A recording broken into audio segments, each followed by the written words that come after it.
Bienvenidos de vuelta. Este miércoles el presidente Rafael Correa cumple 7 años en el poder. A propósito de aquello, el proyecto político de la Revolución Ciudadana, con sus avances y logros, falencias y retos, será analizado en este espacio desde diferentes frentes. Nos acompaña. Galo Mora, secretario ejecutivo de Alianza País. Guillón Long, ministro coordinador de Conocimiento y Talento Humano. Pavel Muñoz, secretario nacional de Planificación y Desarrollo.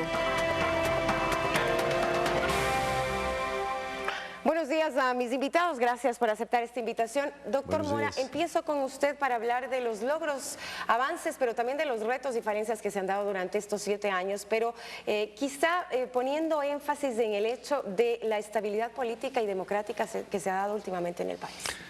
Bueno, muchas gracias. Un saludo a mis compañeros. Yo creo que el cambio fundamental debe ser observado desde las relaciones de poder. ¿Cómo y en qué profundidad han cambiado esas relaciones de poder? ¿Quién rige los destinos del Estado ecuatoriano hoy? Si acaso sigue aquella terrible, oprobiosa historia de lacaísmo, de seducción, a través de la cual poderes transnacionales, estados ajenos, imperiales, o simple y llanamente los lacayos de esos estados imperiales eran los que determinaban políticas, nombres, proyectos y procesos. Eso es lo que ha cambiado. Más democracia en el Ecuador, tomando en cuenta también los datos del Latino Barómetro, que habla de que los ecuatorianos apoyan más la democracia en el país y sienten que viven en un régimen democrático. Ha pasado del 52 al 62%, es así. Pero yo creo que eso es una percepción coherente. Pero repito, ¿dónde está el marco fundamental del cambio, de la transformación? En la correlación de fuerzas políticas y en saber quién dirige los destinos del Estado ecuatoriano y bajo qué condiciones. Ahí está el cambio fundamental. Hoy no lo dirigen aquellos que he citado, aquellos que he nombrado.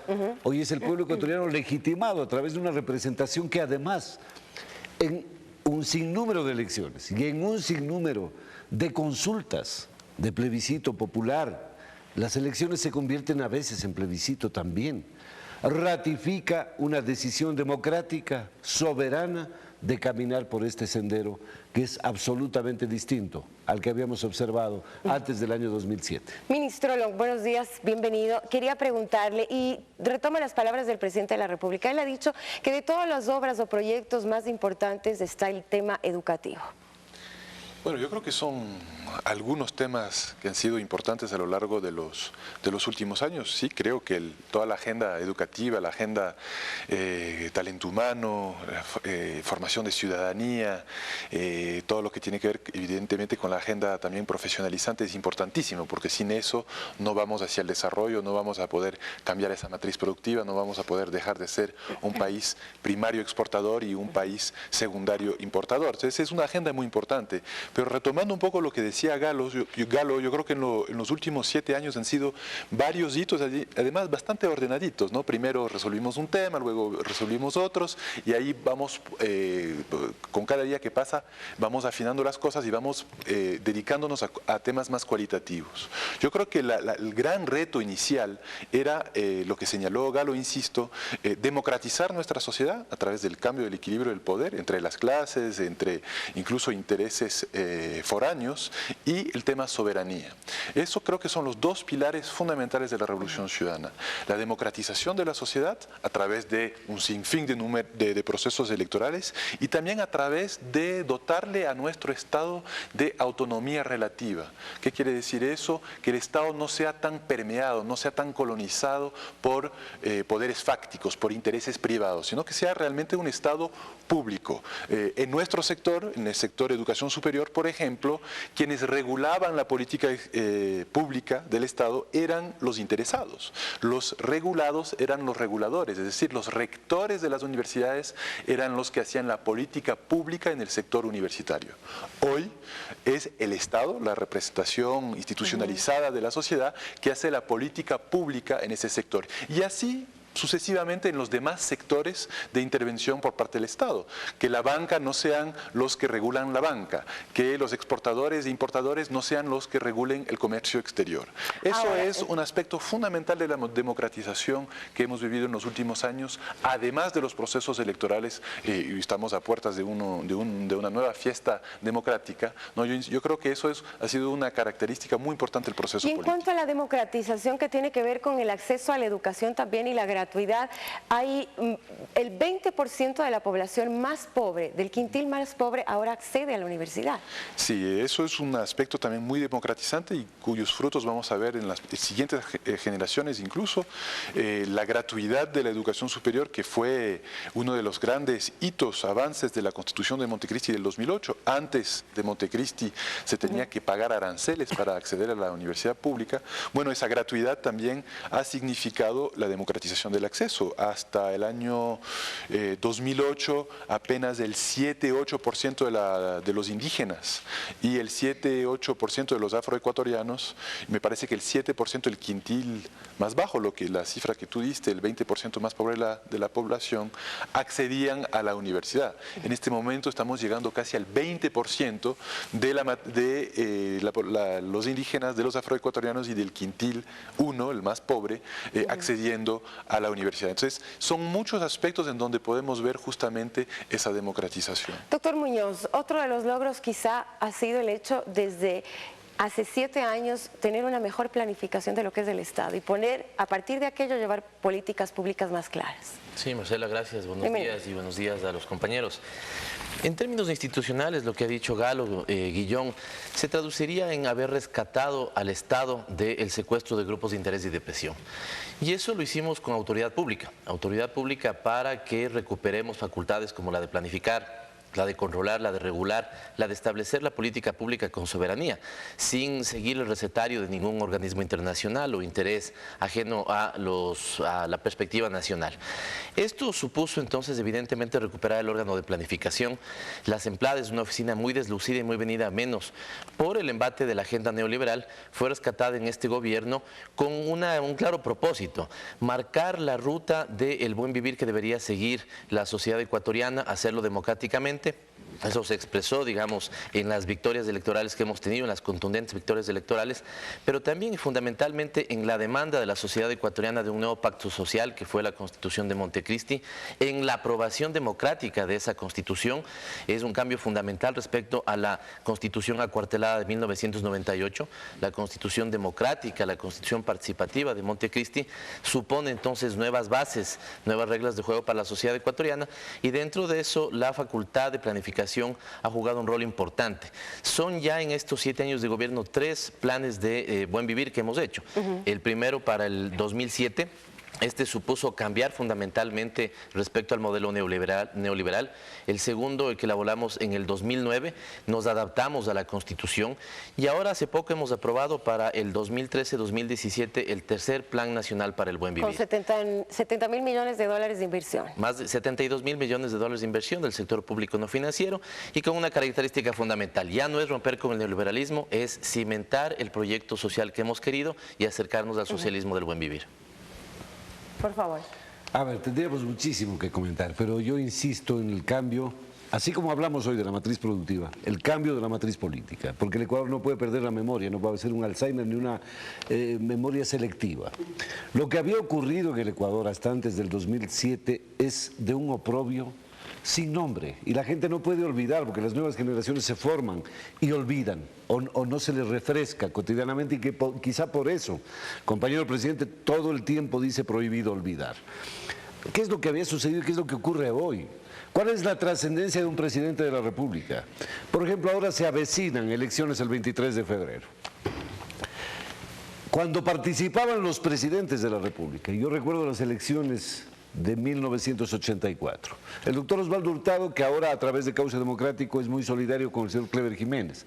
Esos absurdos de la política ecuatoriana, ideológicamente incomprensibles. Encabezó la nómina para defender la candidatura de su gobierno del doctor Julio César Trujillo.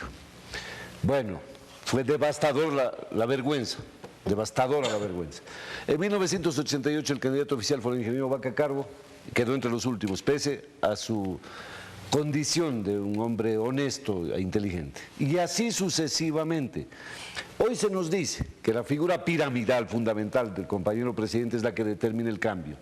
Yo creo que aquí hay que buscar un reconocimiento en la madurez de un pueblo que estuvo a la caza en la búsqueda de un liderazgo, y por eso los triunfos de traidores como Gutiérrez, traidores a la clase obrera y a la izquierda ecuatoriana, y que al fin encontró un sendero por donde caminar.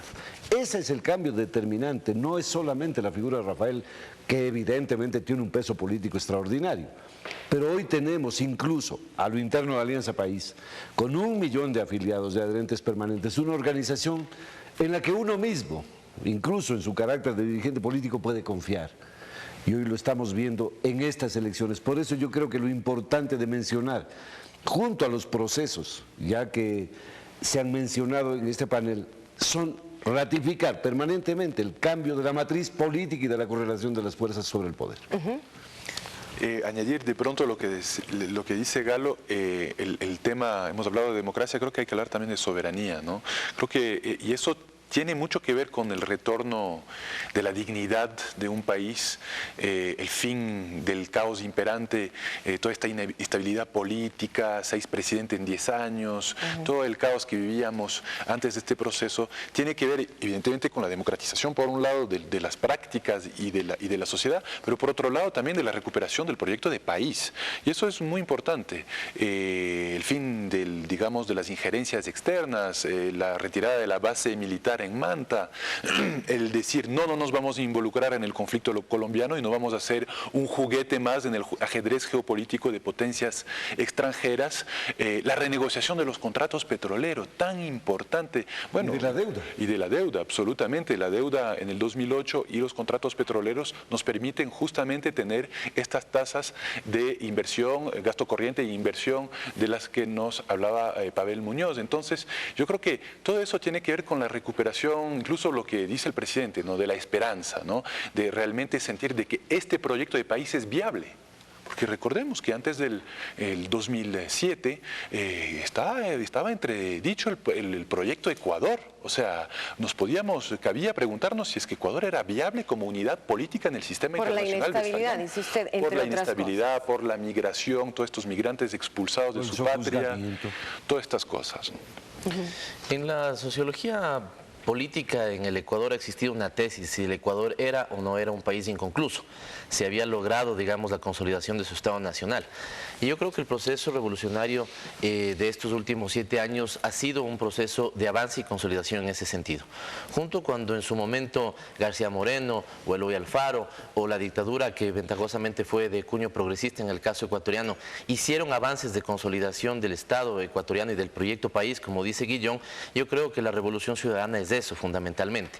Es un proyecto de matriz popular nacional. Fijémonos en términos electorales, ¿no es cierto?, la presencia que hemos tenido en todo el territorio nacional, una aceptación en ese sentido. Hoy cuando vemos, y Marcela, tú decías los datos del Latinobarómetro, no solamente es lo que el gobierno ha hecho, ha dicho y ha puesto de relieve, es también cómo la ciudadanía lo asume. Hemos cambiado fundamentalmente de un país que no tenía perspectiva de futuro a un país que, comparado con la región, es el que más confía en que su situación está bien, el que más cree que la situación económica podría estar mejor. El 77% de los ecuatorianos saben que tiene un gobierno que trabaja por justicia redistributiva. Y hay un cambio fundamental respecto a la confianza que había sobre las instituciones políticas a la que hay hoy día. El gobierno, la institucionalidad ha sido recuperada, fortalecida, y la ciudadanía cree y apuesta por esa institucionalidad. Y también quizá esto tiene mucho que ver con el tema de la pobreza estrictamente relacionada a las condiciones de vida de la población. Ha caído 13 puntos y 8 en igualdad ha subido. No todo país puede hacer lo que hemos hecho en el Ecuador. Hemos disminuido pobreza en prácticamente 13 puntos en el periodo de gobierno, hemos mejorado los indicadores de igualdad en 8 puntos y hemos generado movilidad social ascendente. Esto es bien importante, es decir, no ha habido caídas sociales, sino que los ecuatorianos hemos escalado peldaños. Pongamos 2 ejemplos. O sea, no se iguala para abajo. Exactamente, no se iguala para abajo. Condición. Han mejorado su condición. Los pobres extremos, 40%, 52% de esos pobres extremos pasaron de esa extrema pobreza a una situación de pobreza.